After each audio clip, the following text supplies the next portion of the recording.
انتخابات کے لیے تمام سیاسی جماعتیں اپنی مہم میں ایڑی چوٹی کا زور لگاتی ہیں۔ بدلتے زمانے کے ساتھ جہاں روایتی جلسے، جلوس، ریلیاں، اشتہارات اور پینافلیکس پر پیسے خرچ کیے جاتے ہیں، وہیں اب سوشل میڈیا پر ویڈیوز اور دیگر طریقوں سے تشہیری مہم بھی چلائی جاتی ہے۔ اس ساری مشق کا صرف ایک ہی مقصد ہوتا ہے کہ ووٹرز کو اپنا ایجنڈا، منشور اور کارکردگی دکھا کر اسے ووٹ ڈالنے پر قائل کیا جائے۔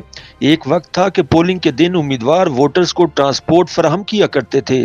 ووٹرز کو گھروں سے پولنگ سٹیشن پہنچایا جاتا تھا۔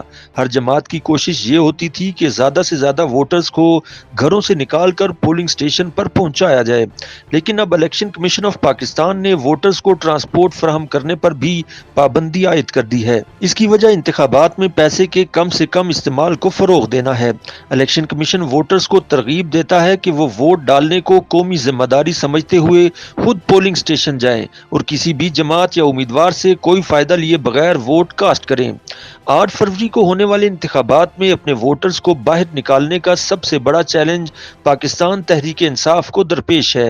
اس کی وجوہات میں عمران خان کا بذات خود انتخابی عمل سے باہر ہونا، پارٹی امیدواروں کے پاس بلے کا انتخابی نشان نہ ہونا اور ایک ایک حلقے میں کئی آزاد امیدواروں کی جانب سے خود کو تحریک انصاف کا امیدوار ظاہر کرنا ہے۔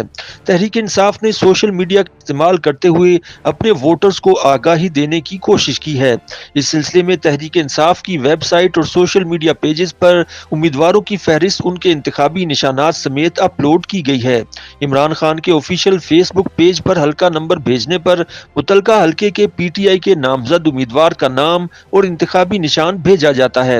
سوشل میڈیا پلیٹ فارمز ٹک ٹاک اور یوٹیوب ویڈیوز کے ذریعے بھی تحریک انصاف نے خود اور ان کے رضاکاروں نے لوگوں میں آگاہی پھیلانے کے لیے بہت سی ویڈیوز بنائی ہیں۔ اس سب کے باوجود تحریک انصاف کا الیکشن سیل ہر حلقے میں ووٹرز کو فون کر کے متعلقہ حلقے کے امیدوار کے نام اور انتخابی نشان سے آگاہ کر رہا ہے۔ تحریک انصاف نے پیش بندی کرتے ہوئے ایک رابطہ ایپ بنائی ہے تاکہ انٹرنیٹ بند ہو جانے کی صورت میں اس کے ذریعے آف لائن بھی تحریک انصاف کے امیدواروں کی فہرست اور ان کے انتخابی نشان دیکھے جا سکیں۔ شہری حلقوں میں یہ اقدامات تو یقیناً پی ٹی آئی کو فائدہ دے سکتے ہیں، لیکن دیہی حلقوں میں ابھی بھی تحریک انصاف کے لیے ووٹرز کو اپنے امیدوار کا انتخابی نشان بتانا اور سمجھانا چیلنج سے کم نہیں۔ اس مقصد کے لیے پی ٹی آئی نے انتخابات سے ایک دن پہلے ہی ووٹرز کو ان کے گھروں تک پرچیاں تقسیم کرنے کی منصوبہ بندی کی ہے تاکہ زیادہ سے زیادہ لوگوں کو باہر نکالا جا سکے اور انہیں پی ٹی آئی کے امیدوار کے نشان پر مہر لگانے پر قائل کیا جا سکے۔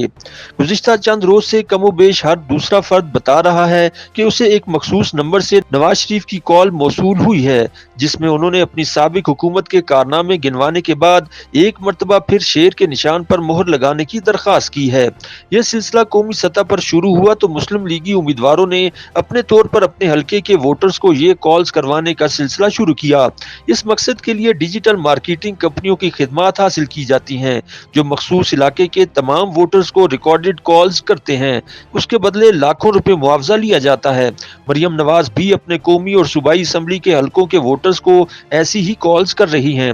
یہ ٹرینڈ سن 2011 کے بعد پی ٹی آئی نے شروع کیا تھا، جسے اب کم و بیش تمام سیاسی جماعتیں استعمال کر رہی ہیں۔ دوسری جانب مسلم لیگ نون سوشل میڈیا پر چھوٹی چھوٹی ڈرامہ ویڈیوز کے ذریعے ووٹرز کو یہ بتانے کی کوشش کر رہی ہے کہ ان کا دور تحریک انصاف اور پیپلز پارٹی کے دور سے اچھا تھا۔